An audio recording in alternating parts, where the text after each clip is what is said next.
Good afternoon and welcome to everyone who's joining us today, both in person in the room here and beyond. We've got multiple cities here represented in today's session, and this is the Music Matters lecture and performance series. And I'm very excited to put today in conversation two fantastic vocalists, Christine Duncan, who's here in Groningen with me from Toronto, and Franziska Baumann, who will be the first speaker today. And each of them will present for about 20 to 25 minutes on their work, and then we'll engage for the rest of the session until 45 minutes after the next hour in dialogue about the voice, technologies, and the voice as a technology.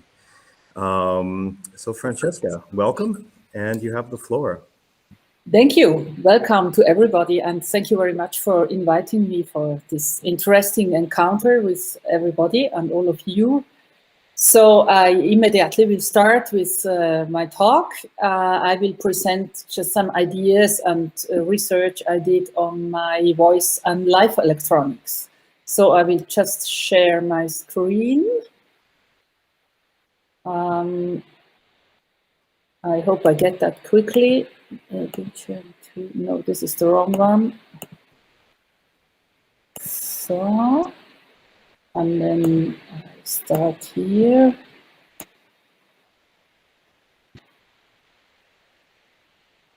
Yes. Oh, sorry. That's not the beginning. Here we are. Can everybody see this? Yes, it looks great. Good. Okay.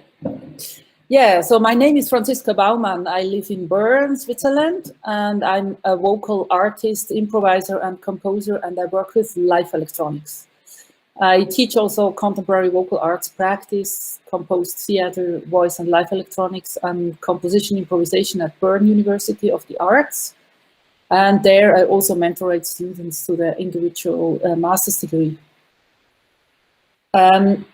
In embodied vocal performance with sensor technology, I'm fascinated about the acoustic or embodied voice, the mediated voice, and the gestural communication in between. And this space in between, I recognize as a hybrid affect space of composed interaction. And I would like to give you insight into the practice of these three areas, which all together create an experience for the audience. So when using an interface to sculpt vocal sounds with gestures, an expanded field of vocal art performance opens up with the potential to reveal a multitude of vocal extensions and compositional strategies that question the relationship between body, gesture, and sound as we know it. We can connect movements and gestures to any sound or sound process, and the boundaries between the human voice on the one hand and the electronically manipulated and in real time controlled, but yet disembodied voice on the other, become increasingly blurred. And in this hybrid field, I would like to reflect various aspects of meaning making in gesture composition, in spatialized vocal processes of embodied and disembodied voice. We also can look at it as a trialogue between first, second, and third person. Like the first person would be the embodied voice, it's me as a singer with physical presence, and then the third person is the disembodied voice, which can create a sort of imaginary bodies, and then the metaphorical interactions where we look for characters for gesture communication. So I would like to start with the embodied voice, which is among musical instruments a very special case in that context. It constitutes our most embodied instrument without an external interface, while musical instruments are used as a mediated extension of the body.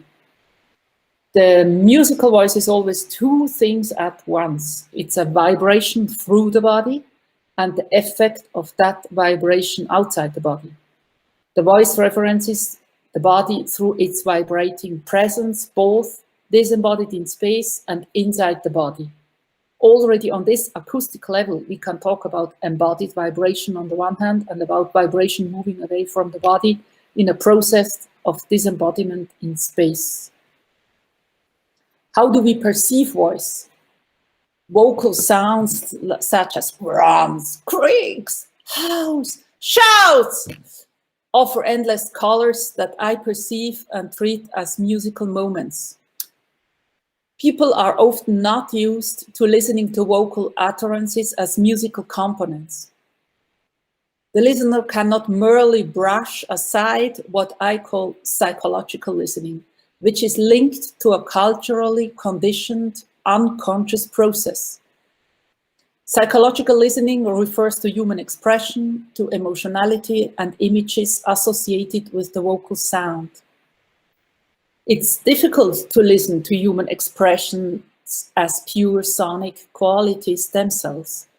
A sung sound can thus be perceived as sighing or moaning rather than an vowel with a considerable amount of breath and a particular pitch. So with this I could start to musicalize in various ways, like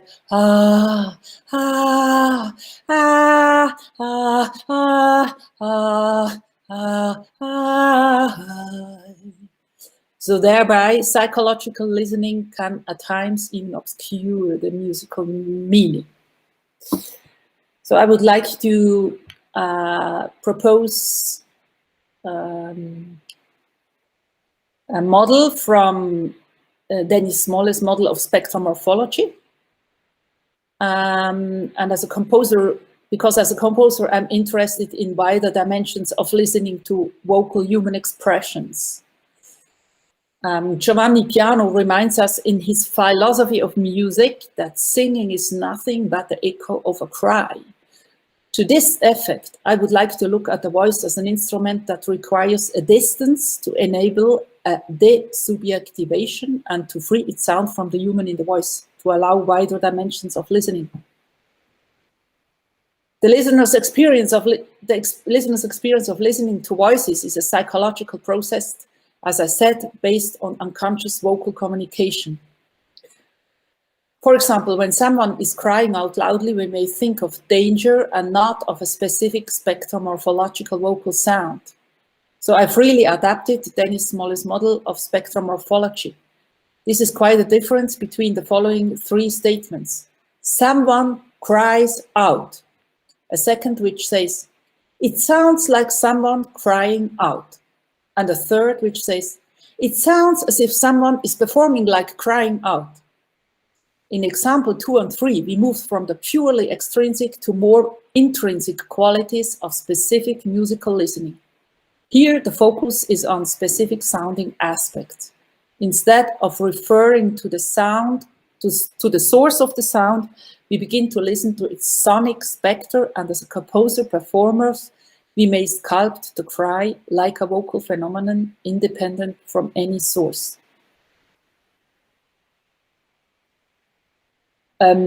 The psychological attribution is not fixed, but rather subject to revision. We may change our interpretation of the cry depending on the vocal sound that follows it.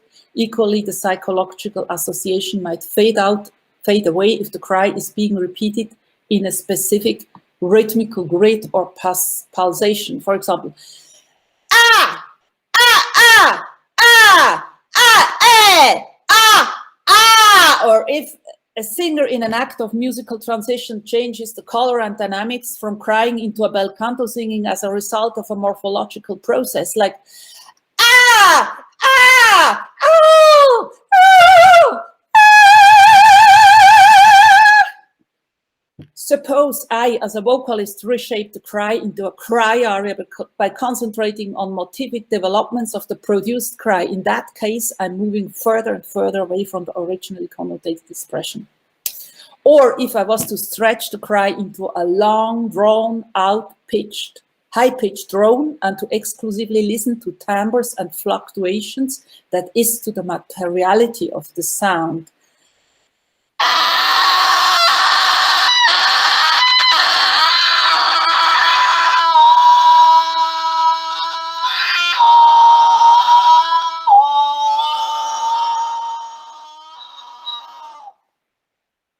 or I search for the limits of the scream material, extreme height, or depth, dramatic volume and limit of audibility.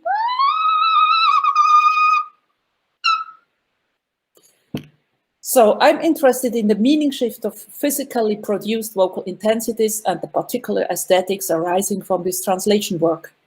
Vocal expressions are made perceptible less by the content than in their sonority. There's another model in this from Pierre Schaeffer, and in his description of the listening process, Pierre Schaeffer identified 4 modes. The first mode is information gathering, which focuses on the message a sound carries. If I freely elaborate Schaeffer's first mode and apply to our example of the cry, we are interested in who is crying and why. Maybe our neighbor is coming down the stairs and he or she is screaming. We are wondering about the possible motives behind the cry. Schaeffer's second mode emphasizes passive reception. We may hear somebody crying on the radio or far away in the street. While mode 2 concentrates on the subjective reaction to the sound of the cry, mode 1 focuses on the person of my attention. Modes 3 and 4 are concerned with listening for musical characteristics. Mode 4 describes the listening to musical language, whose meaning is unfolded by understanding its corresponding codes. Mode 3 represents conscious listening to specific aspects of sound while disregarding any meaning. This mode 3 broadly coincides with Smollet's spectromorphological listening. Perception is focused on various spectromorphological aspects that are considered attractive, exciting, or meaningful.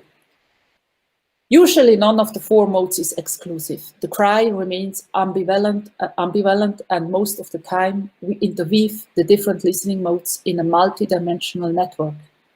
In my performance and teaching, different shades and gradations of these listening levels and meanings result. Our attention switches between these levels and allows one level to be experienced through another.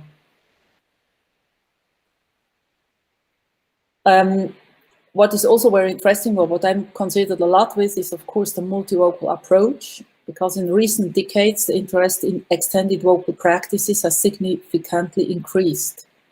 Vocal improvisers and composers no longer take the Western ideal of the one-register voice as the standard. As vocal performers, we can take into account different forms of virtuosity in terms of methods, be it the experimental voice, various singing techniques, ethnic vocal sounds, speaking voice, and human vocal expressions. It replaced a post-human ideal in which the one-register voice is no longer at the center with extended techniques on the periphery, but in which diverse vocal manifestations are expressed at the same hierarchical level. Here I listed up a few techniques from the multivocal approach, which are, of course, traditionally also considered as extended voices. But I think it might be too much for our presentation today. So maybe if there are questions about this later, we can go to this back. I just would like to go quickly through the embodied voice, so to give an overview. And if we think, for example, also on text, we can think from the semantic to the materiality aspect of the voice, and how can a composer listener overcome the unconscious intention to transmit words according to their semantic content. And this is, of course, the same like with the spectromorphological listening. We start to listen not to the content, but to how the words sound and the sonic aspects of speaking, and therefore we then may use these sonic aspects to bring them further in a musical way. What I also like to use a lot to interrupt the narrative is to use the body voice.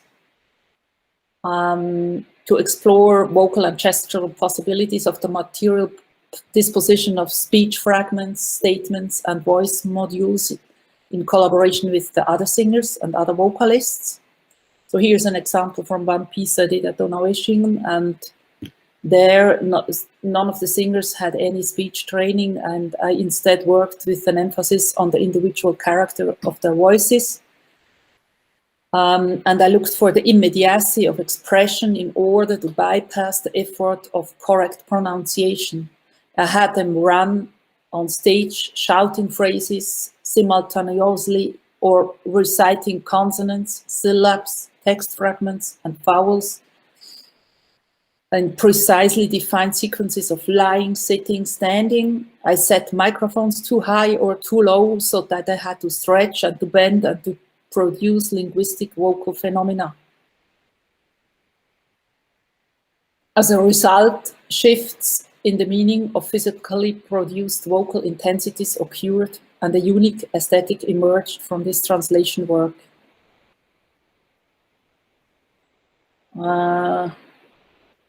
There's another way I use sometimes to work with text is the collage technique, where I just reassemble fragments of a topic and sounds of a topic. So here there's a piece about telephones and messages. And this is a piece I usually play with live electronics as well. But just to give an impression, who is? Who is there? Call me late. I'm not here. Please, pa, after the beat. Pa. Aha. What did you say? Yes. Yes. Yes. Ga-ga-ga-ga, ga-ga-ga-ga, ga-ga-ga-ga.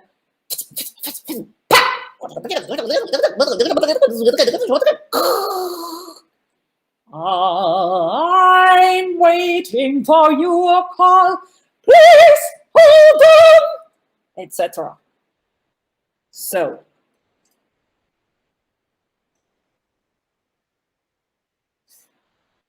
yeah, Peter Verstraete, he has defined radical vocality as a way of going against the grain of historical conventions and categories, which is recharged by the combination of vocal performance art with digital audio technology. So attention has been drawn to abstract listening with a spectromorphological ear, where the vocal artist's perception as a composer, performer, improviser can be different from those of other listeners. So we are back to the spectromorphological details and listening aspects, which is, of course, then also a precondition to think about the mediated voice. If I sample my own voices, there's a detachment of the voice from the body. This allows me to listen to these voices as independent musical material, as acousmatic music in the broadest sense. Through the electronic processes of cutting and coping, granulating, looping, fragmenting, and recombining vocal phenomena, new vocal landscapes continue to be created. These vocal landscapes also generate new meanings. And after all, we are always trying to hear meaning. So nevertheless, the connotated resonance of expressive registers and levels of meaning which voice communicates to all of us is the significant difference between vocal and instrumental materiality. Vocal material can not be treated with the same measures as instrumental material without being aware of its literal meaning. The not yet heard cannot be detached from the effect of aesthetics. The voice is not a standardized instrument. It knows no neutrality. It moves, it touches, captivates, repels, disgusts. The voice always enters into a personal mediating relationship. Here, I hope this works now. I give a little example. No, sorry. Ah, shit. No, it doesn't work here. Maybe I took it later. No. Somehow the example doesn't want to work. And I'll go further. Yeah. Maybe it's here. No. Here we have an example, but not here. Yeah, these in-between worlds make me listen and expand my compositional ideas and lift the mundane out of the ordinary as I hear and may create new vocal worlds.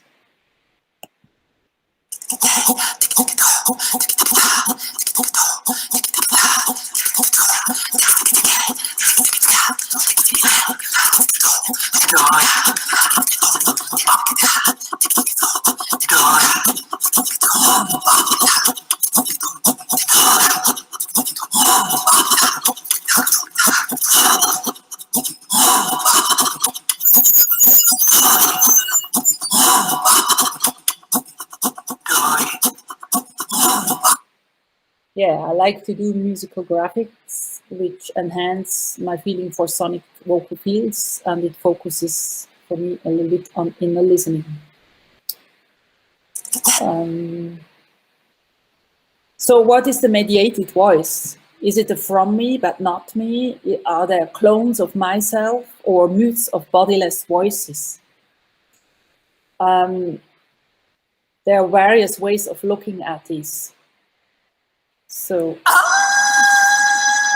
another example.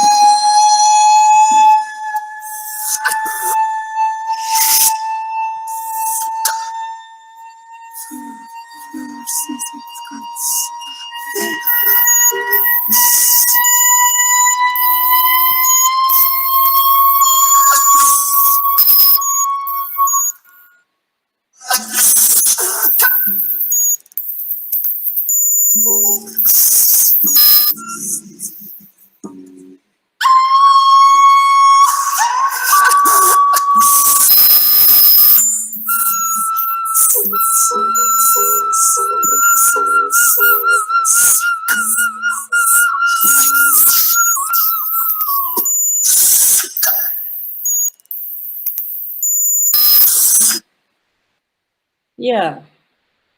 So we come to the third part of the embodied vocal performance with sensor technology. When using an interface to sculpt vocal sounds with gestures, an expanded field of vocal art performance opens up with the potential to reveal a multitude of vocal extensions and compositional strategies that question the relationship between body, gesture, and sound as we know it. We can connect movements and gestures to any sound or any sound process. So the boundaries between the human voice on the one hand and electronically manipulated and in real time controlled, but yet disembodied voice on the other become increasingly blurred.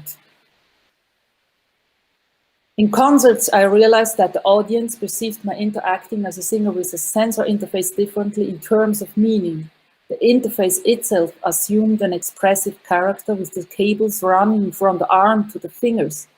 The nature of the movements and gestures interacting with the electrified terrain of my voice created a particular view on the body connected to sound.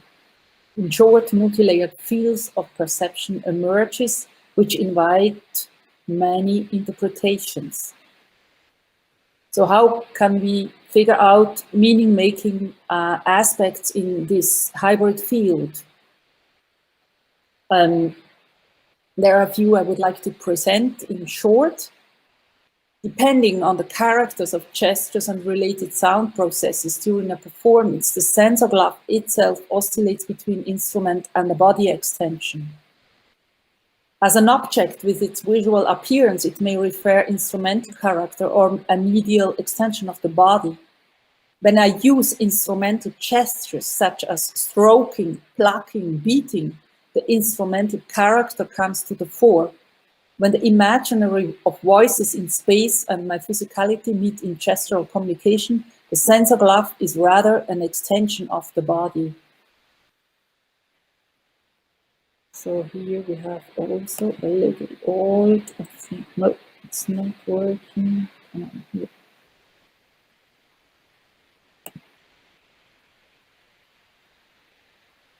It's a piece I did, yeah,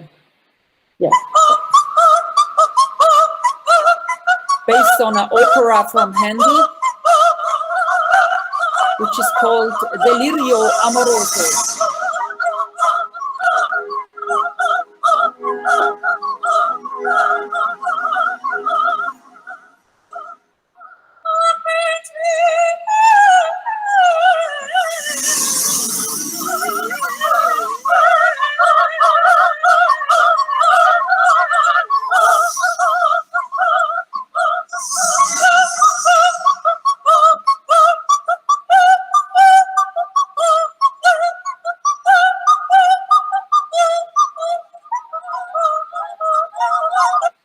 Etc. I see time is running, so I go a little bit quicker.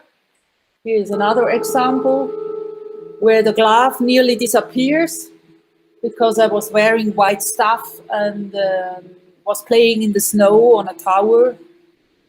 So the gesture were more kind of body extensions in that context.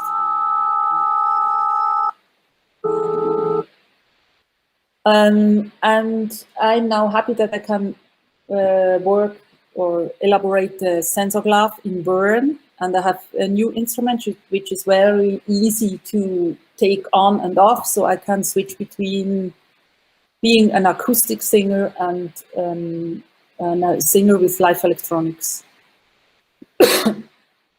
And I expanded my gesture vocabulary into the spatialization with ambisonic, which means that I can assign gestures and sound directly to spatialization moments.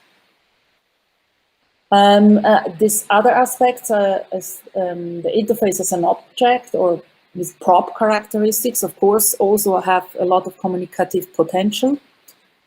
I have a ball and the glove, and just to give a quick look at other vocal performance with interfaces. So we see Leticia Sonami with lots of cables, or Pamela C, who works with a wireless board on her hand, or with an independent object where she's playing with mass and distance.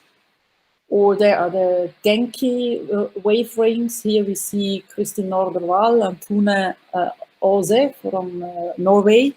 They play with the rings, and this is nearly invisible, so the body comes much more into the forefront. Or if you have to look at the Alex Novitz Strophonium, he's a former pianist, and the interface as an instrument has a prop characteristic close to the piano with a lot of knobs. As I was telling before, there are a lot of kinesthetic references, so how we could think of composition and mapping strategies, gestural concepts of acoustic instruments, or of meta ideas like steering, showing, throwing, or geometrical gestures, or even just a choreographical game where quasi-logical contents are broken and contrasted again and again.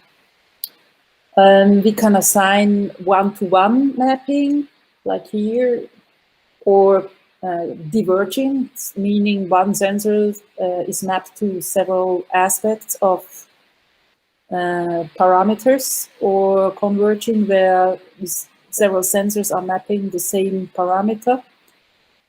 And the musical instruments operate as a fourth variant because we have multidimensional gestures controlling many output parameters. Then also the sensors play an important role because each sensor has a character and has various sensitivities in considering precise controlling aspects or more random ways of aspects. So the meaningful relation between sensor data and musical mapping is a multi-layered composition field, which is of course, very fascinating. So I'm back here with my module of this, and just to finish with a short video of a solo performance in Trondheim.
Etc. So the video is also on my website if somebody's interested to see more. I think with the time is over, so I hope I haven't done too much, so I'll finish here. Yeah, I'm back. That was wonderful. Thank you very much. I'll clap. I'll clap in the room. Everyone else can clap on their own at home.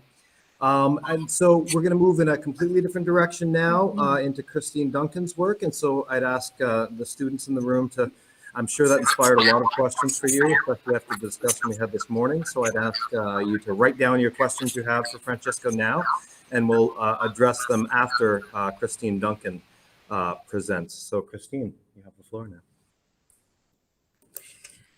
Yes, thank you for that. That was wonderful. My talk is a little different. It's going to be a little bit more just me sharing with you about my own experience and my own kind of experimentation and the investigation that I've been doing as a singer also, but working with conduction and conducting particularly groups of singers, but other ensembles, mixed ensembles and stuff as well, and developing a system, a skill set to sort of kind of use in this type of investigation. I think the first thing to talk about would be just a little bit of background, actually. I come from a number of different kinds of sort of backgrounds and source material when it comes to the things that I do and how this whole process has developed. I was raised in a fundamentalist, born-again church environment. My father is a Pentecostal minister. He's now retired, but we were raised in an environment of group improvisation, actually. And this was something that was very much a part of our lives. And it was group vocal improvisation, but also instruments as well. And this would happen in conjunction with something called praise and worship services. And sometimes things would just, at the end of a piece of music, things would just kind of go off and we would all just be improvising together tonally in whatever key center we had just come out of, and using our very own personal words of encouragement, words of religious ecstatic experience. And the other thing that we did a lot of was called speaking in tongues, or glossolalia. And so this is something that has informed all of my vocal work that I've done throughout my whole life and through my whole career. And I found it wasn't until much later, actually, I realized, I came back around to realizing that it was something that was a through line through everything that I'd been doing, this kind of sense of this ecstatic, nonsensical, or language, trance language, all of these different kinds of things. So when I think of technologies, I'm thinking of the technologies of certain kinds of vocal pedagogies, or certain kinds of vocal experiences, and how that they have formed together. And I've been able to use these kinds of things to develop tools to craft certain kinds of sonic environments with other groups of voices that reflect that, but also we can expedite certain kinds of sonic environments in a very quick way with a series of hand cues and physical gestures. I also have had a career as a jazz singer, and that's another type of information that we take on and we learn and we educate ourselves in. And I guess I was always drawn to the improvisation, coming from the fact that I had this improvisatory background, even from childhood. So being drawn to the improvisation that existed in things like jazz singing, and where the overlap was there. Also gospel, blues, R&B, like this, all of the sort of more popular, pop music and crossover into jazz kind of music cultures were really a lot of what I spent a lot of my time doing, and informed a lot of how I have expressed and continue to express, and what I've tried to kind of think of and develop in terms of not only my system or my skill set of developing this sort of cueing system and working with people in this way, but also the kinds of pieces and the kinds of actually instant compositions really that we create and develop coming out of this stuff. And there is always a bit of a throwback to that feeling of trancing, perhaps sometimes, or the feeling of religious ecstatic experience. And so for me, a lot of where my investigation occurs and still continues to occur is to how to develop tools to translate some of these kind of states and actually take a group through these sorts of places where we're able to experience things together as a group and actually go places musically. In 2007, I developed an improvising choir and in the city of Toronto in Canada, where I live. And we've been continuing to perform ever since then. So it's been many years now. And it's this crazy thing that this group, due to working in this way with this kind of, cueing system, et cetera, we're able to actually perform in just about any kind of setting that I could imagine. We do new music performances, we do free improv performances, we do indie guerrilla rock interventionist performances, we back up an Inuit throat singer and perform on these big, huge concerts. And it's almost as if this choir of could be 50, 60 people becomes like a single instrument in this kind of way of using the skill set, these tools. We also do poetry events. We do all different kinds of things. It's just a very crazy thing. And I think first and foremost, for me, it all develops from singing myself. And the singing exploration, I think, that has happened throughout sort of my life and career. I don't have a typical academic background. I don't even have an undergrad degree, but I do teach and have taught for 18 years at the University of Toronto in the jazz program, and also at a school called Humber College in Toronto as well in the jazz program. And it's a funny thing that some of these jazz programs are some of the last places you might find people who are not necessarily academically papered, to actually be in these sorts of environments, but a place where experience and actually working things out as a human being, kind of figuring things out and developing your craft, on the job training, as I like to call it, actually still counts for something in a way that is still quite shocking to me, but it has been the story of my life for many years doing these things. So the singing thing for me was more about mentorship than it was academic training. I've had jazz mentors when I was young. I've had other kinds of mentors, starting right from my mother, for example, when I was a child. And so basically, over many years, leaving the church, kind of starting to evolve and develop into all of these other areas musically, I've kind of come up with a style, I guess, of non-idiomatic improvisation. And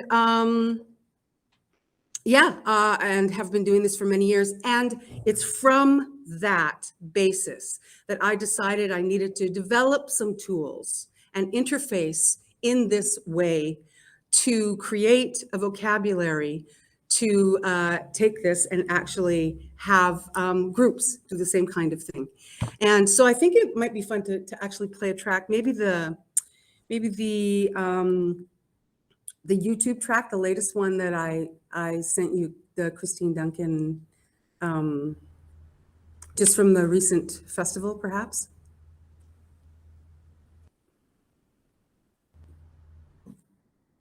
That one, yeah.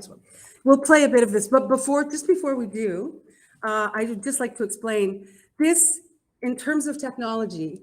I do a lot of things that are really dramatically varied, but this particular piece was a video that was created to be shown as a hologram.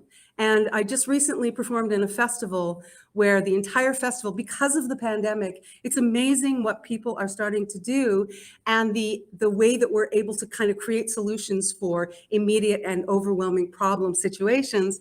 So this particular festival, instead of trying to, do online concerts and this and that, decided what they were going to do is just basically create hologram performances. And what they did was they made these little holobox theaters, they're called. I actually just sent you a link to that website there. Holobox theaters, which are just basically made of some pieces of cardboard and a sheet of plexiglass, which is set at an angle, and a little place for your device to sit in there. And then it reflects through the plexiglass onto this sort of little proscenium that's created. And you appear, probably about 10 inches tall, and you just hook it up to your, whatever your sound system is, and you can watch the performance of this hologram version of whoever's performing, which is really small, and it's on your coffee table, and then it sounds really wonderful too. So I was so enamored of this way of dealing with technology in a sort of lo-fi, kind of fast and kind of dirty way, to kind of just create something new. And it's not new, it's old, but create something new for this festival in a way that people could connect with very easily. Now, I don't have a holobox theater with me to watch this here, but we can just show you sort of a bit of what the video looks like and a bit of sort of my style, at least for this particular performance for improv. Yeah.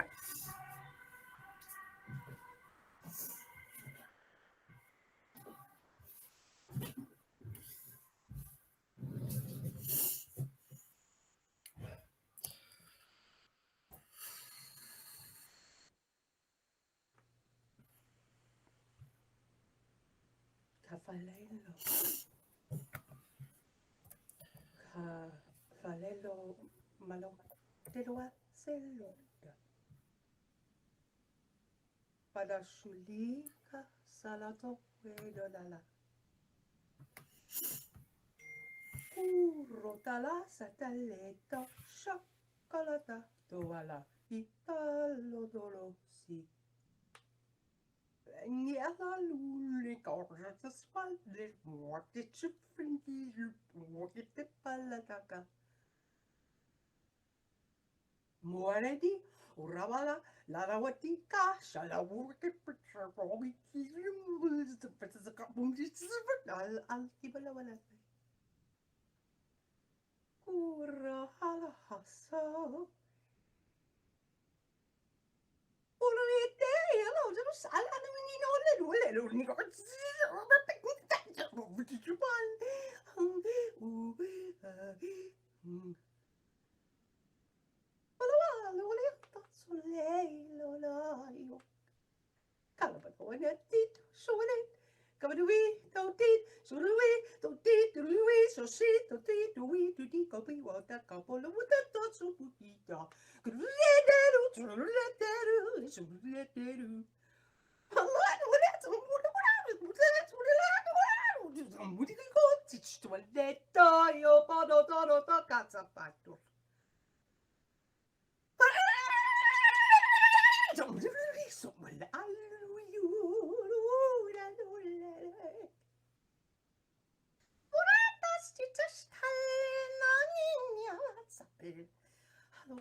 Okay, so this goes on for quite some time longer, and goes in and out of different territory. And this is just a free improv piece with nothing except a microphone, and that's sort of often what I tend to do. But I'm very curious about electronic sounds. I'm very curious about processed sound, and I do sometimes perform with a lot of processing and sort of like technological, extras and things with performing. But what I'm even more interested in is how to start translating some of that kind of information back into my own sort of acoustic voice, and seeing how I can emulate the sounds of the electricity snapping through the wires, or how I can translate the motor sounds, or the this and that and the other thing back into my own vocal instrument, and see, you know, how these things sort of can play out without without any extras, you know, sort of enhancements. And so that is one of the parts of my practice. And then there are other times that I do really interface in different ways with different kinds of technology, particularly if it's a piece specific kind of thing. But I think that that's kind of, it gives a little sense of some of the sound world that I like to play in and inhabit. As that piece goes on further, it actually gets into a textual improv as well. I do tend to do quite a bit of improvising with text, and it just, again, it comes up in the moment. I don't plan these things, they just sort of happen, and it kind of goes through an arc. So in developing a concept around this improvising choir thing, what I started looking for were tools to, and a skill set around using these tools to create a certain kind of environment in which an entire group of singers could be marshaled to perform in this way as a group. And you know, it was so cool. You talked about radical vocality, Franziska, and this is this from you, Peter? This concept here, is this something that you talk about? Yes, but I'll leave it to the session later to talk about it. Yeah, okay, yeah, that's fine. Well, we can talk about it further. I just love that term. I'd love to hear more about it. What I practice actually, which is it's a different thing, but it's got the word radical in it as well, is radical inclusivity, actually, in terms of the way that these groups are structured. And I end up with people who are everything from skilled professionals, both singers, instrumentalists, composers, you know, so many across quite a breadth of people who are skilled musicians, all the way to people who have actually no other kind of artistic outlet at all in their lives. And everyone is absolutely welcome no one pays to be there. What I ask is you just take a cue session beforehand, so that when I start waving my arms, you know kind of what I'm generally asking you to do. And everyone is just as important as everyone else in these environments. And so it's this very, very interesting thing. And what I've watched over the past, you know, 15 or so, almost 15, 17, yeah, about almost 15 years of doing this, is to see the community that has actually developed out of this kind of work, working with these groups. The choir is set up so that it's like an email list, basically, and I just collect names. And when there's a project or something comes up, I just send a call out to the whole list. And sometimes there's a numbers cap. And if so, the first 30 people or 40, whatever, 20, depending on the project, who sign up are in the project, and then they commit to whatever that is. Often there's money. I can actually often pay people to be involved in this. And so I treat it like a band, actually, which is really unusual for a choral project, I understand. And it's amazing the people who come through this group.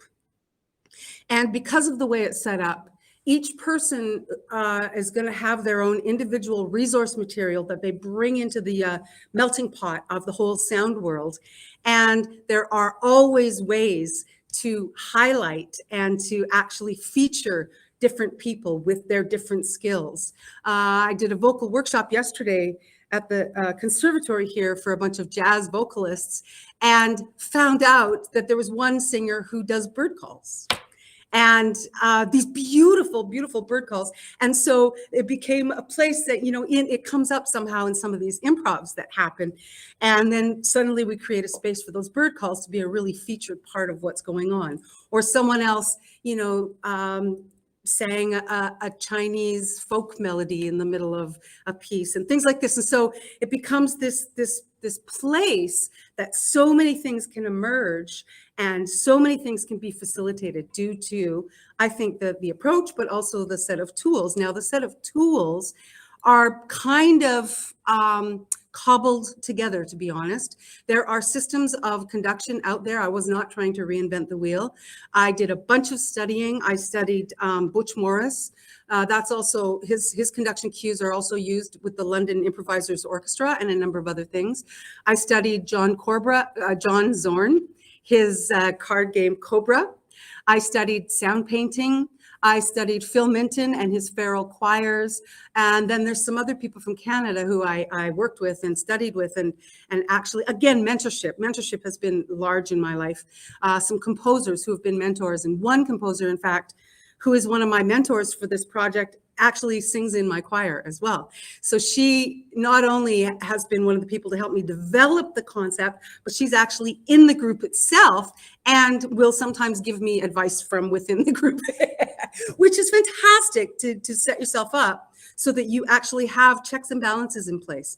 So what I have basically is a system of hand cues that I use, that I can teach in one workshop. That is my toolkit. That is the technology, so to speak, that I've created for this kind of investigation and this kind of exploration that we do. And then we do concerts, and I do it either with experienced people, and then we also do it with brand new groups. I tour around and do this and put choirs together for concerts all the time as well. And so it's this really interesting, crazy world that actually is creating so much more for the people who are involved. There's people who are starting groups and collaborations and setting up, performance series and things like that, all coming from out of this one particular group where it's become like a community or a family. Yeah. So I think we're getting close to being done in terms of time, but I'd like to play maybe the choir clip. That I just have one choir clip, and this is from a concert that we did, which was a CD release concert for our first Element Choir album. My choir is called the Element Choir. And this was a concert that we did as a release for that first album, but it was also recorded, this concert, and then released as another live album. And so this is a concert with Jean Martin on drums, Jim Lewis on trumpet, Andrew Downing, and also William Parker playing basses. And we'll watch a few minutes of this clip just so you can see a bit of this in real time. Once again, yeah, I think that's all who was on that gig. Once again, it's a completely improvised thing, and it's something that we just kind of develop in the moment.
Okay, that also goes on for a while as well. There's also pipe organ on that performance as well. Yeah, I think that's Great. much Let's what I have to have a say. hand for Christine. And so the plan is we will practice radical inclusivity shortly, but we'll do it in a hierarchical way. I'd like to give the floor first to our distinguished guests to pose a question to each other if they'd like. Yeah, thank you very much, Christine. It's very inspiring for me.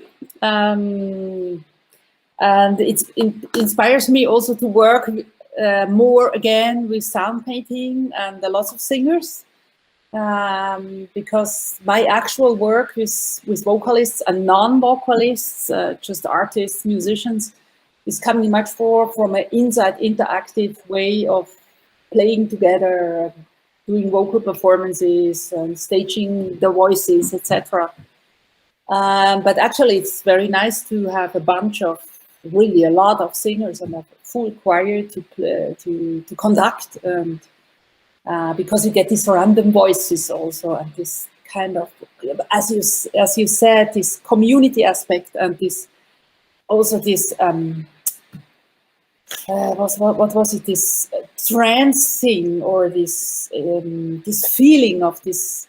Yeah, I could feel that a lot, so I really liked it, and I really like also how it fits together with the jazz choir, the jazz group. So I did once a kind of similar thing in South Africa with Xhosa singers and the actual big band at the school. So this was also a thing where, I mean, we are used as Europeans or Americans to work with cutting systems or with actions or with abstract ways of thinking, which was with Xhosa singers completely different, because they think in long circles, and they do this, how do you say, this trance thing in the sense when they start to sing and doing it for a long time in long circles. And for them it was completely new to think in this abstract way of cutting and doing other material and being interrupted from the big band, etc. Yeah, but really nice your work. I like it very much. And I suppose you use, as I see it, it's not so clear in the video, but I think you use all this sound painting. Yeah. Actually, it's not really sound painting. It's funny. I did a sound painting workshop. I found it to be pretty complicated. I tend to go for more intuitive things. A lot of what I'm doing there is just kind of playing in real time with the sounds. I'll give a cue, like, but a lot of those cues actually were very gestural. But I do have a whole series of kind of like just concrete cues. Like I have a cue for a sustained sound of your choice, this, and then a downbeat, and I give downbeats, and then I'll switch them to new things. Or we have air sounds, or we have earth sounds, or we have, you know, like these kinds of things, water, fire, and then we have pointillism, and we have, you know, many different kinds of things. But in this particular chunk of this piece, which is, I love the energy of this piece, which is why I chose this. A lot of what was happening was just gesturing in the moment, actually. And I'd say, you know, sort of responding to what I was hearing, almost as if I might do myself if it was just my voice, you know. So it does definitely appear like the sound painting thing, yeah, for sure. Mm-hmm. And in a way, it relates to my work also because your gestures are also conducting some other voices, but in a much more direct way. Yeah, as if in my composition, if I have this mapping system, it can be very random, or I even sometimes don't know exactly, like you saw in my last piece, you know, the feedback and the shuffling, and I always had to listen what happened in the moment. So I have a question for you in terms of that with the glove and everything. Is the physicality you're using, is that choreographed, or is there sometimes it's more random? There are several ways of doing it. Sometimes it's really, it depends on what I'm doing. Sometimes I really have to listen very careful to what I do with one gesture, for example, with distance measuring. And if there is a feedback assigned, you know, then I really have to be careful with my gestures, because otherwise I get a tremendous feedback. Yeah. But then there are other gestures where it's fragmenting, granulating, and then I just play word around and listen how the feedback is coming back, and then I play with what is coming back. And sometimes I play with pre-composed clips that are very clear also, but sometimes I play with a sampler, for example, with a gyro, and then I have like to touch the space and to see where are the sounds. And it gives me also a feeling of touching in a way, because I don't know exactly where the sounds will come.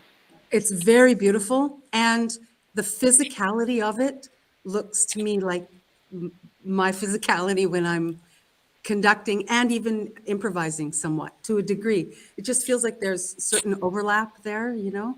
Yes, definitely. Yeah. There are some overlapping things, because you also don't know exactly how the voices will come back.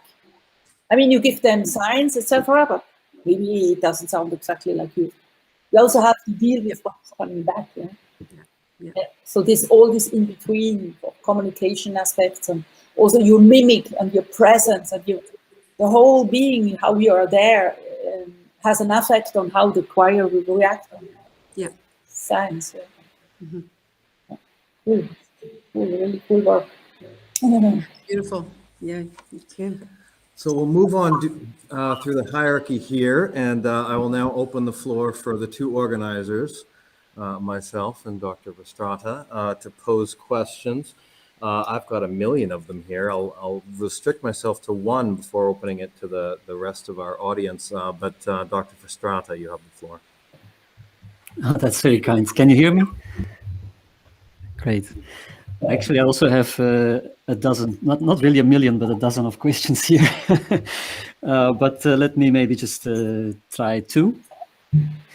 I mean, as the title of our session was Voice and Technology, Voice as Technology, it obviously brings to mind the question of mediation and how we understand that. And I don't know if there's a difference between Christine and Franziska here, but as I understood Franziska, she started off saying that there is voice that is embodied, and then there is instruments that are mediated.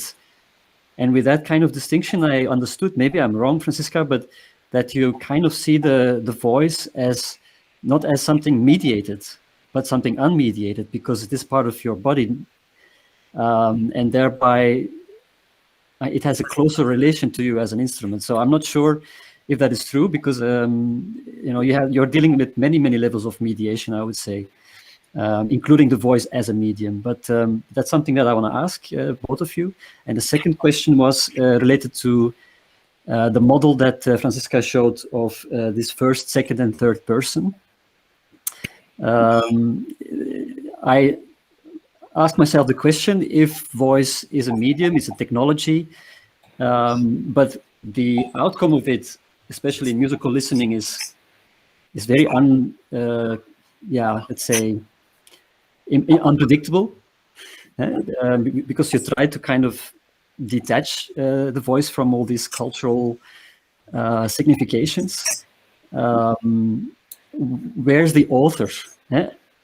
I mean, Franziska is clearly the composer and the performer, but she's also inviting the listener to relate to the sounds in a very different way, and she's actually very well aware of them.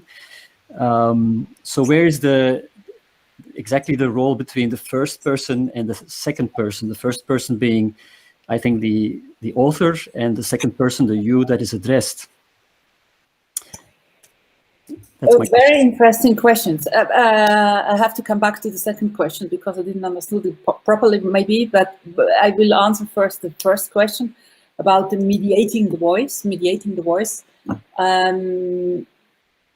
And you're completely right. There's so many levels of mediatization of the voice. And I was, in my model, of course, talking about the digital mediatization of the voice, so meaning if it's processed or if it's pre-composed or in a digital way, so in that sense, mediated. But of course, I can also talk about the mediatization of the body voice, also like Christine was talking about. I mean, if I stand on a stage and I open my mouth and I sing one note, it's like, I trigger something, yeah, and with my presence, and there are so many levels inside of how I bring a sound or a pitch or my voice to the space, but also to the community, and how how it's perceived by them. So just one example, my most intensive experience in that sense was when my mother-in-law was dying in the hospital, and she was in the intense care department, and there were all sorts of machineries and very lots of techniques, and they were asking me if I could sing, because I had to turn off all the machines so she could die. And there was a priest and so on, and I had really to concentrate on this situation and how do I mediate what I'm doing, and I had to include all aspects of that space, all the doctors running in and out, all the nearly dead people, and my mother-in-law who's going to die, and the whole family around, and then you became a sort of a medicine woman who has to gather all these aspects in the voice. And then I started just to sing, but with all this consciousness, and then suddenly the whole space calmed down, and it was completely quiet. And so this was a really strong experience where I could really manage to mediate my voice and to bring something in a completely obscure and foreign situation. And then afterwards, everybody was just coming and saying, wow, you changed the whole place. So this is more the kind, I wasn't talking about this in my talk, because I was more talking about the mediated voice in a digital sense. And then the other question, the author, composer, and if the audience is also a composer. This is the question. Yeah? If you consider the way of perception as composition, of course, then the audience is also a composer, because the audience is perceiving this multi-layered communication in different ways, because everybody wants to capture sense or meaning. And usually people refer to what they know already, and then they make their own sense sometimes, because I don't give a message. I just open up a field of meanings.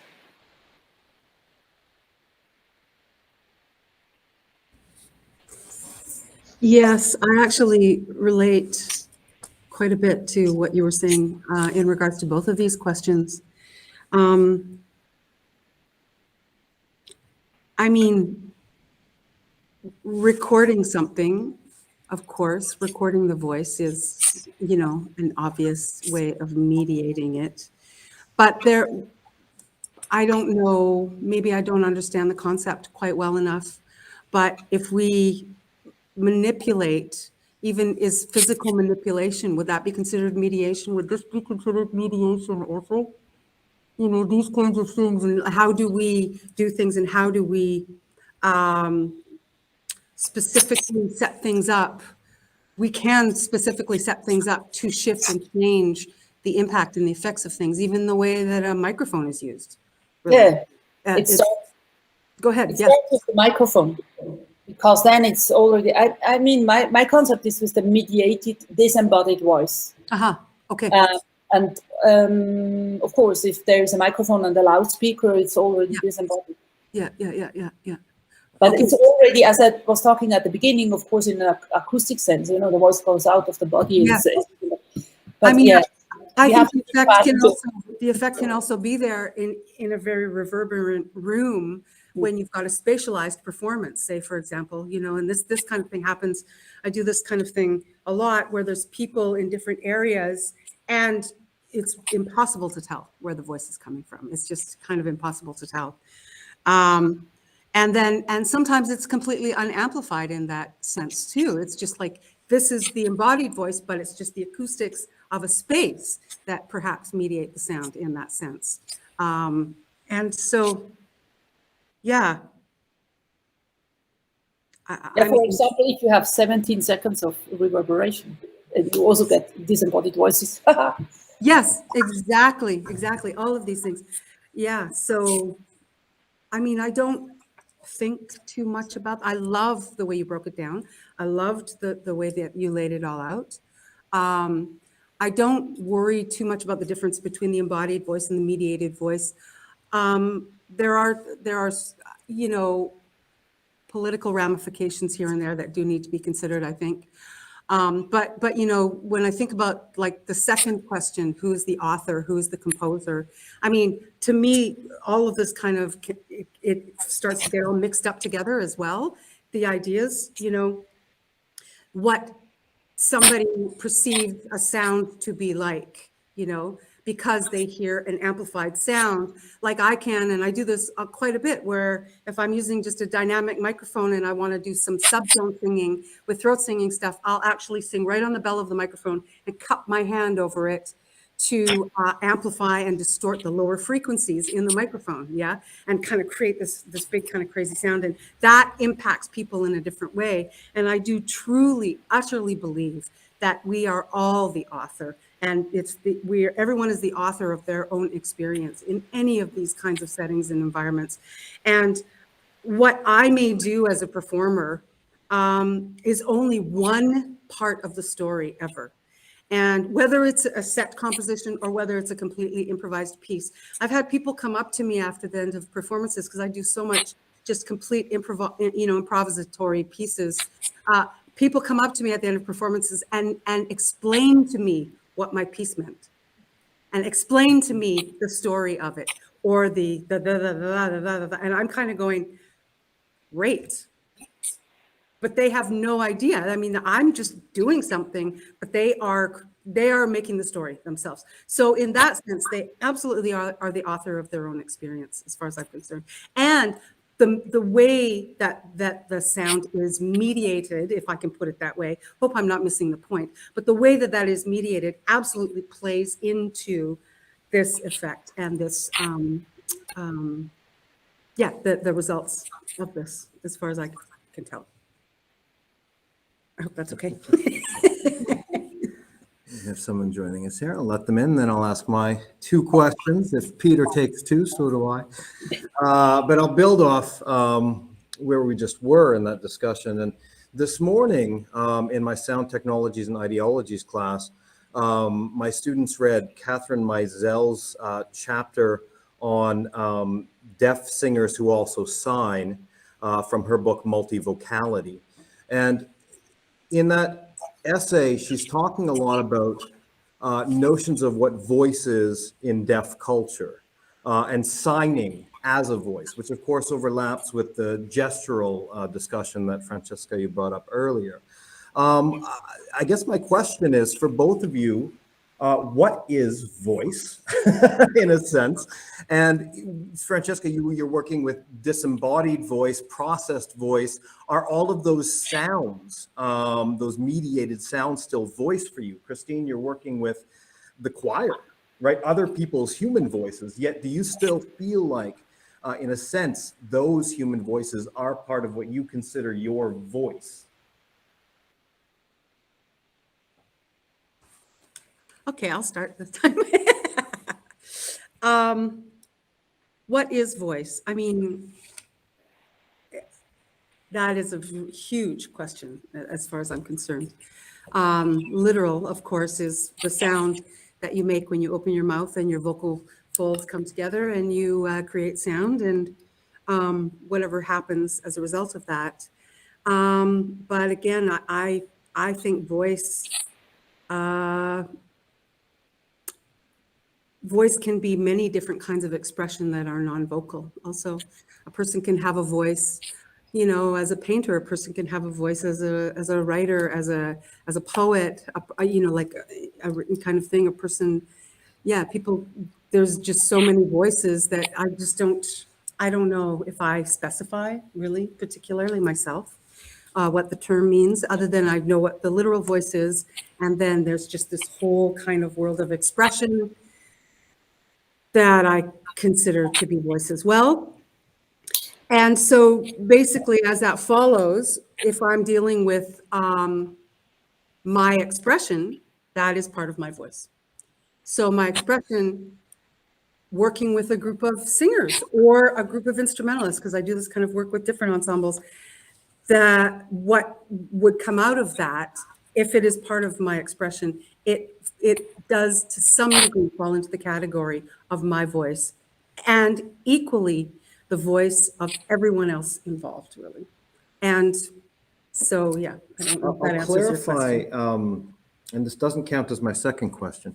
Experientially, do the sounds coming out of the choir feel similar or different than the sounds coming out of your body when you're vocalizing in the traditional sense of what voice is? Both. They feel similar and they feel different. And I don't have a problem with those two things coexisting. It's like these bodies doing that sound, but it's something that I'm actually directing them to do. So within a range of parameters, I have a sense of what's going to happen.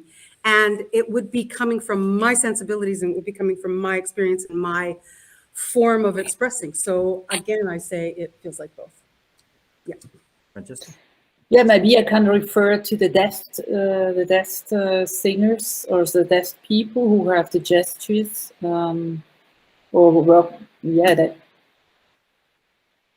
they try to bring information without voice, huh? And we try to capture what they say, and that's, of course, we can give information in so many ways. So if I assign a gesture to a sound, for example, like, I just start a genealogy or the original way of connecting sound to a movement, and it's my own way in that moment. It might not be instrumental, it might not be nothing, it's just something. And then you recognize this gesture that connected this, and then I have to work with that. And then it might be that I only make the gesture, and you may hear still the sound, even the sound is not there, because your brain already connected gesture with sound. And yeah, also, I don't know if, I saw once a piece also from Helmut Oehring. I don't know if you know him. His parents were deaf, and he was writing operas for or pieces for instrumentalists and choirs together with invented gesture language. So I was also working with him. So he invented gestures which do not have actually defined traditional meaning. So he was more working with the biography of people, sometimes also at our university. He was working with biography of people, and they had to invent gestures for their meaning. And so they were transferring their own individual meanings through gestures, which gave a very nice music also. And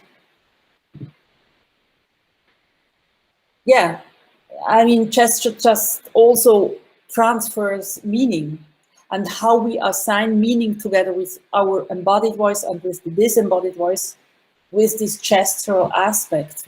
That's something which I'm very into it, and which I think, yeah, it's very interesting. Yeah, because most of the musicians working with live electronics, they think about how to control the music they want to do, but to think also of the gestural aspects of this in between and how you communicate and present it.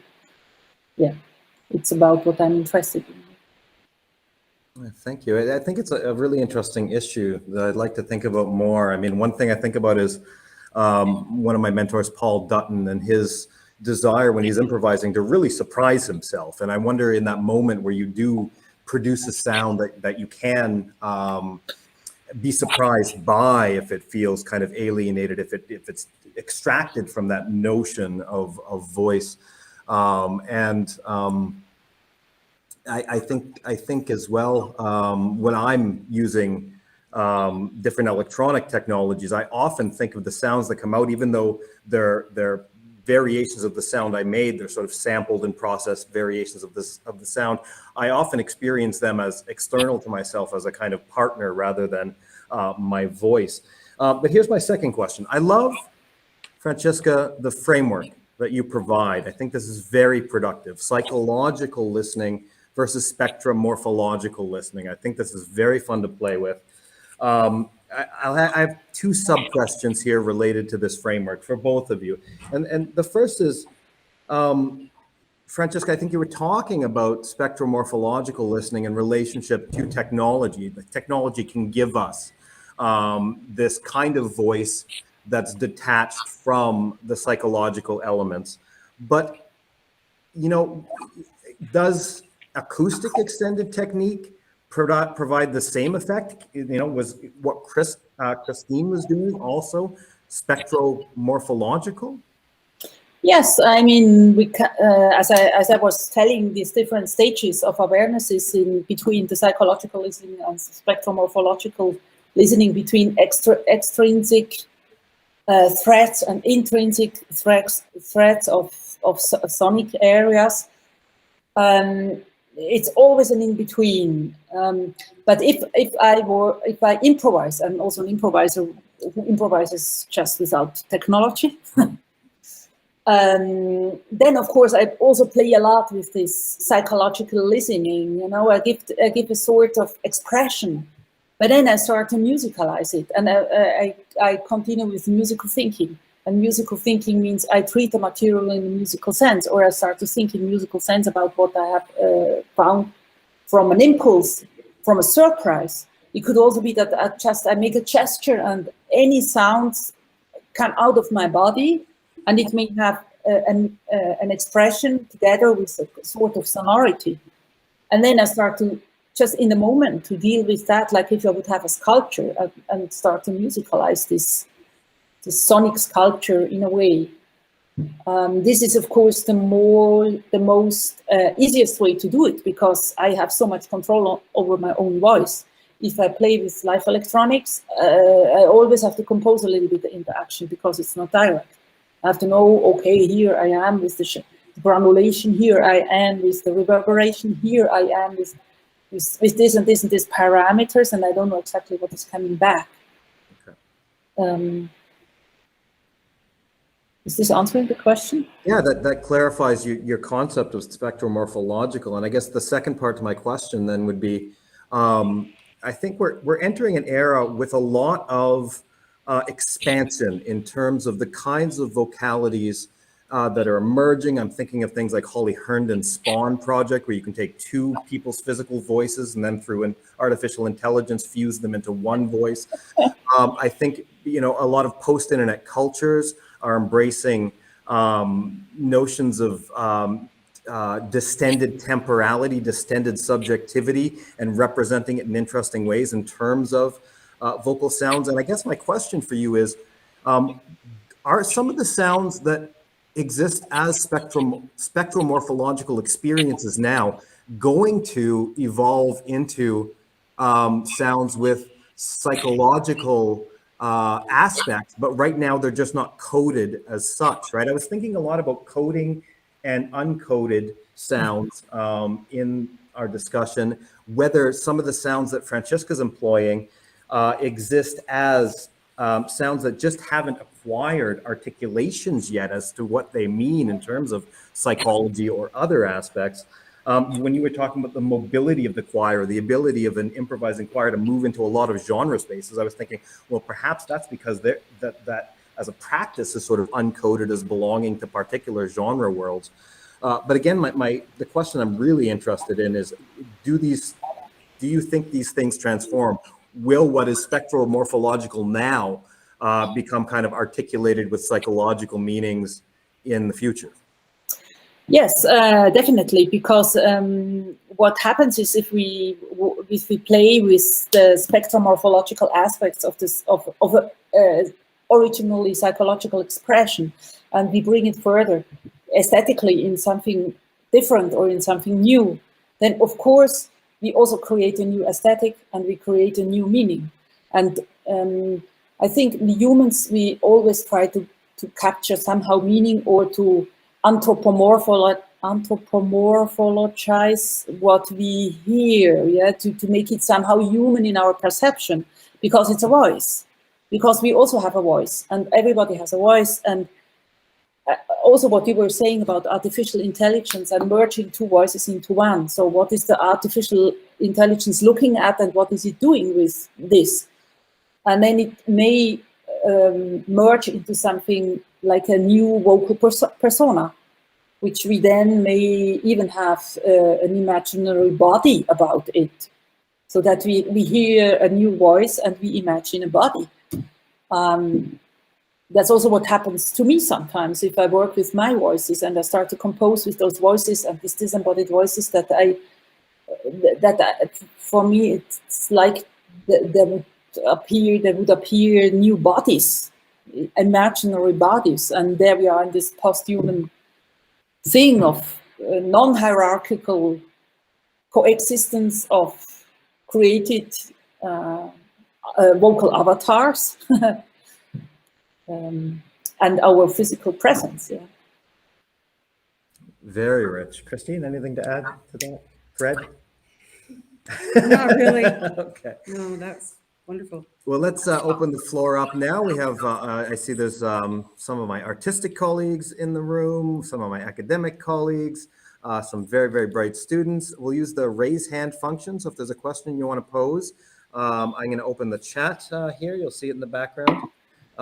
You can raise your hand and I should be able to see it on screen and in the chat. And there's people in the room with questions as well, with their hands raised high. And since maybe actually what would be best is Nora, let's start with you. Can you come around and actually pose the question here? I think that will be the best technically. Well, my question's for Christine. Maybe wait till you get on screen. Yeah. Hi, to see you.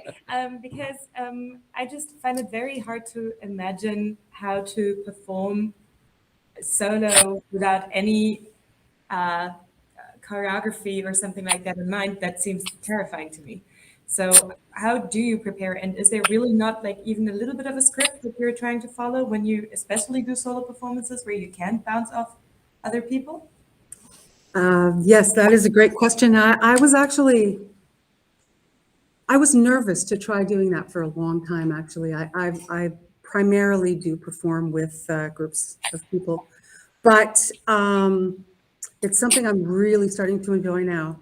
And you have to listen and sound. You have to act and react. You have to lead and follow. You have to actually engage and then connect with what is actually happening, and then make your next judgment call and make your next choice based on what's actually happening. And all of that stuff has to be an internalized cycle.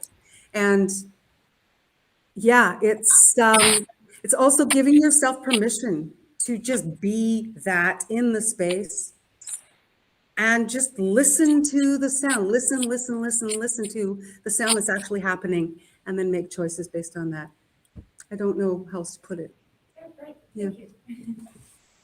Sana, why don't you come around and pose your question? Easier. I also have a question for Christine, because you mentioned trends, and I was wondering how you use the voice as a tool for trends in relation to trends, and especially collective trends, what the processes there happening. Yes, it's not something that I'm intending to do. It's something that either happens or doesn't happen. I just so happen to have had a life experience of being involved in trance kind of expression since childhood. So for me, it happens very easily and quite naturally.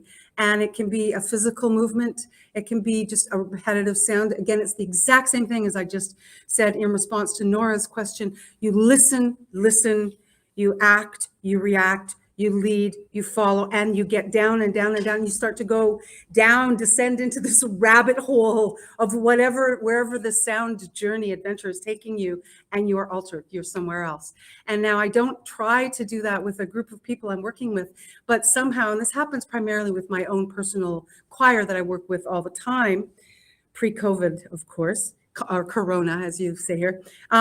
But we will go into these places where stuff is happening, and I'll be so deep into the thing, and then I'll look up at the end of the piece, and it's like an awareness of coming back into the space and seeing that on the faces of other people at the same time.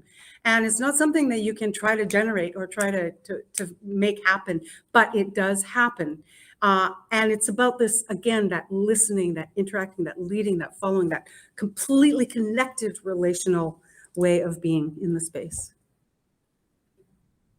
And I wonder if that can happen online. And in the chat, I've put a link, another Google Meeting link. At 7:30 tonight, Christine will be leading my local improvising choir, the Groningen Vocal Exploration Choir, which because of the pandemic turned into a transnational vocal exploration choir because we went online and sung through Google Meets for the last year. We're going to try tonight for the first time a hybrid choir where we have people online and people in the room at the same time using Christine's conduction system. And so if anyone in the room now, virtually or physically, would like to join us, you can use this Google Meets link to join anytime between 7:30 and 9 p.m. local time here in Groningen tonight. And those in the room can physically come to the exposition room in the Harmony building if you want to be there for that. So I'm not seeing any hands up from our virtual crowd yet, but there's one. Moritz, you have the floor. Yeah, hi. First of all, thank you both. I have a question for Ms. Baumann, and that is, when working with sensors, are there any sensors that you would say are rather controllable or playable than others, and which are those, and why you think so? Because I can imagine it's pretty hard, as you mentioned before, that you have not this kind of physical feedback which you would get from classical instruments, for example. Yes. Yes, I had one sheet where I was explaining this a little bit, but I went very quickly through because time was so much for running. You are completely right. Each sensor has a different characteristic, and some of the sensors are easier to control something, and others they are more like a random kind of thing. But it depends also how I map them. I can also map the sensors, of course, in a random way or in a more precise way. But on the first level, from the sensors themselves, I would consider, for example, the bend sensors. So if I have a glove, here. Just quickly put them on.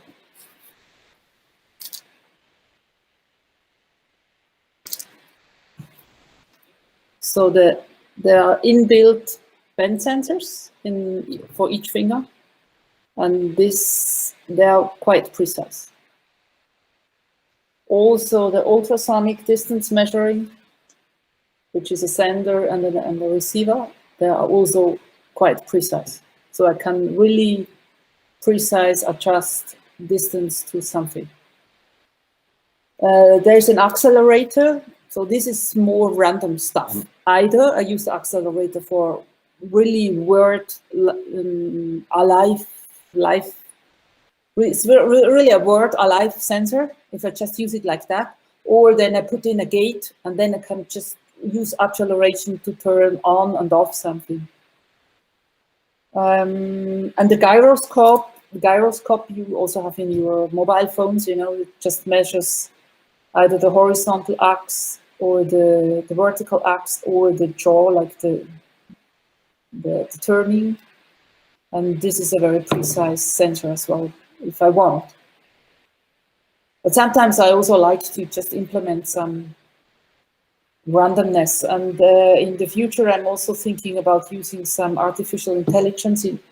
So it's not just the randomness from the other side, which is implemented into processes, but maybe also other kind of decision making or risk taking. Or yeah, I was thinking about such concepts as well. So could be that the sensors are more in a democratic way, and that they would also be able to make kind of decisions with artificial intelligence or so. Because still now I'm mapping the things and I tell what to do.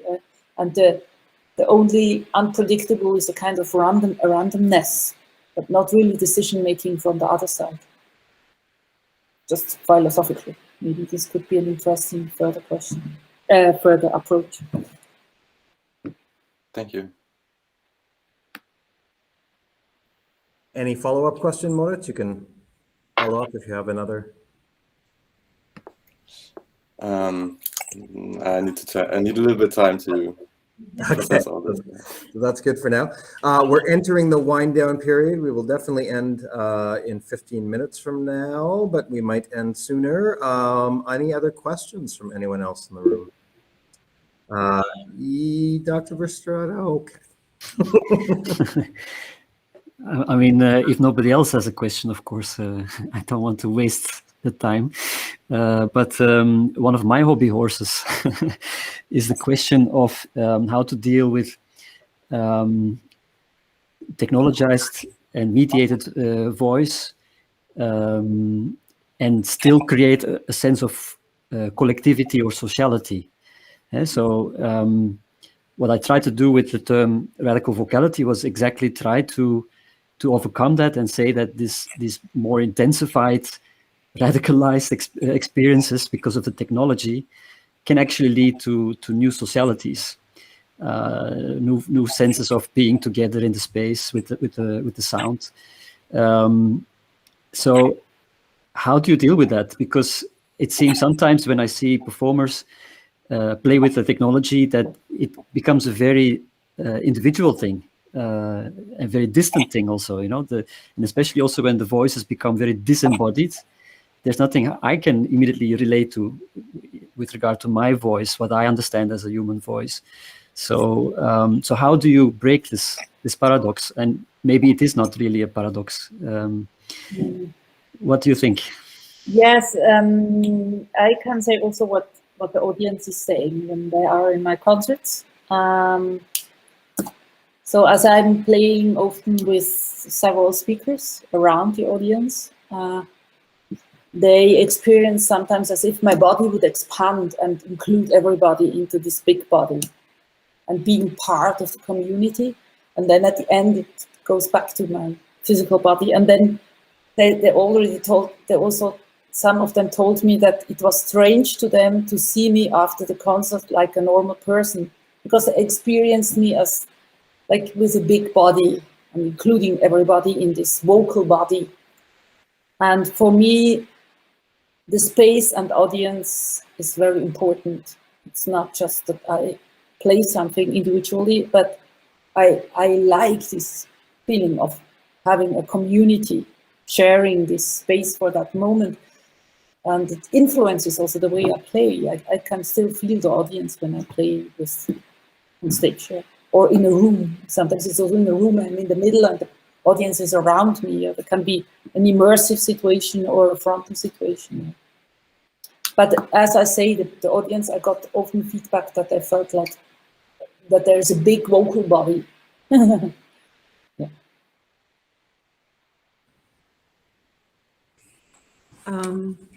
I have had some experience with performing with my vocal sound being diffused around a room, and kind of had a similar experience actually, in terms of people saying that it was almost like a comforting feeling or an exciting feeling or a feeling of being surrounded by one person in a way.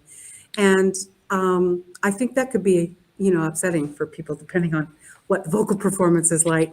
But I do, in my experience, it's all been a very positive thing, and actually that it adds to excitement, and it adds to a kind of shared sense of excitement and fun as well. I mean, that's really all I have to say about that.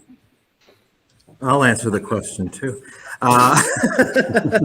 As you know, as Franziska's speaking, or as Christine's speaking, and Franziska's mic is still open, I'm hearing. We're all here in this setting being social. We've all done this for over a year now. And for me, those kinds of noise fragments are becoming articulated, becoming coded with the sounds of being together, since twice a month I'm online with my choir performing here, right, in this space, improvising together in this space. So, I mean, I think that's interesting to bring in here. And then one more plug for 7:30 to 9 tonight, if anyone wants to join. That the way the voice gets filtered on these kinds of technologies and the kind of noise fragments of sounds that are involved can become articulated with those kinds of energies, those kinds of socialities themselves. I don't know if that's useful to you, but I thought I'd throw it in there. Mm. And maybe because Christine was also alluding to the sense of religious experiences. You spoke of the religious ecstatic experience. I mean, that sounds quite interesting as well, because since we are kind of, very detached in our secularized societies from all these talk of religions, but definitely if you go back to the idea of what religion actually means, it means from religare, to relate. So is there something there maybe that you want to share? Oh, that's really interesting.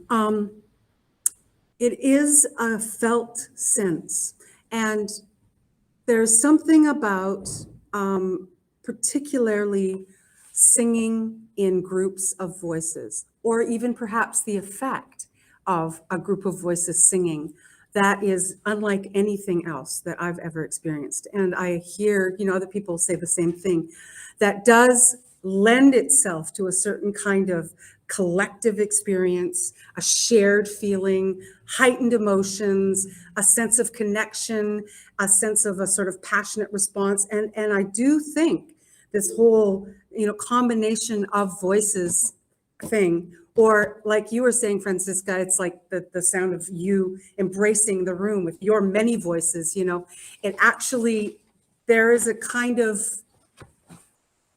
I don't know, I'm going to say a feeling of home in those kinds of things that I find in myself, that I absolutely directly relate to my experiences of being in those ecstatic religious, kind of music environments where you're surrounded by it, you're held up by it, you're held by it, you're enveloped by it. It's everywhere. It's just this, and it's totally a social shared experience.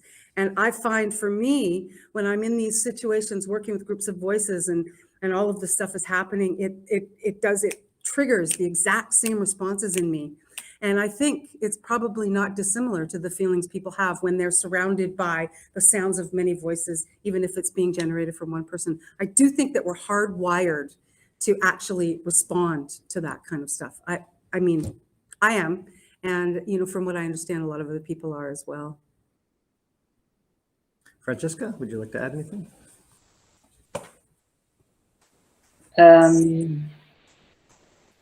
Not sure if I understood you correctly. So with the, what can you say again, Christine, what you said about the electronic way of surrounding voices? The feeling of being in the middle of a whole group of voices sounding at the same time, whether you are physically in the middle of it and engaged in it yourself, or if you are physically in the middle of the sound of many voices around you. There's, it's probably a slightly different response, but there's a certain kind of triggering that happens that for me really, it really represents shared experience. It represents a certain kind of connectedness and collective experience, and also ecstatic experience. And I mean, you know, like, for example, when we were in Cologne, I was walking home from, you know, doing some touristing, as I like to call it, and I ran into one of the climate change marches that were happening there. And as I was standing there, this whole group of hundreds of people were walking by, and they were shouting and they were chanting and they were cheering together. And it was all, you know, en masse, this group of voices again. And I was in tears. I was so moved and I was so impassioned, not only because I believe in the cause, but also just the sheer sound of all of these voices and being in the middle of that and experiencing that. It actually flips a switch for me. And I hear so many times you go to sports games when people are cheering all together or doing the calls or the waves or, you know, the things, like there's this feeling of connectedness and this feeling of being arm in arm that is really about, in part at least, the sound of many voices at the same time. That's yes, yeah, now I get it. From my point of view, there are just several levels of ecstatic feelings or of community feeling. So I just try to imagine, you know, what the difference is of the community feeling or of the ecstatic feeling. I did also staged performances with other singers where it was mixed with an ambisonic system, real singers, and even the singers, they had their moving speakers with them. So it was several levels of having the audience surrounded and implemented in a collective experience.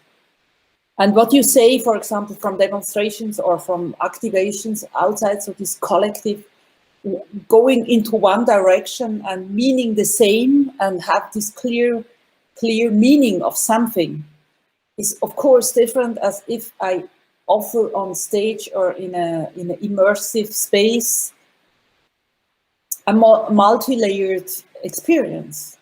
So because then the people, as we were talking about, the audience has to find their meaning themselves in a way. They are part of the whole thing, but the meaning is not so clear, or not as clear as if we go on the street and we go for the climber, for example, because we are in the art section. But I think it makes a difference whether you have virtual voices where you have to either to imagine the bodies or you just feel embodied by an abstract expanded body. Then if there are really bodies there from flesh and breathing and smelling and they have bones, and it's another experience. Yeah. So sometimes I also like to mix these layers in stage performances, to have singers, speakers, ambisonic, and even speakers. Yeah. Just to offer various way of community feelings. But I probably haven't really thought about properly. But as I perceive it now, just experience it in various different experiences. I think it's quite clear from today that expanding your body in these ways, the ways that both of these singers have, leads to profound insights. And I thank you both so much for sharing those insights with us today. I thank everyone physically in the room and online for joining us for this very rich discussion. There are the thank yous are rolling in the chat.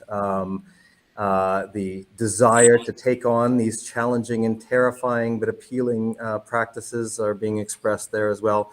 So that's a really beautiful thing for today. So one more time, a round of applause for our two speakers.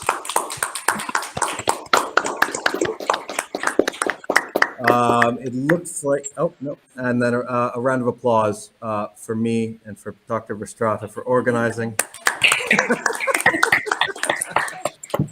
And another beautiful Music Matters lecture comes to an end. Have a good night, everyone.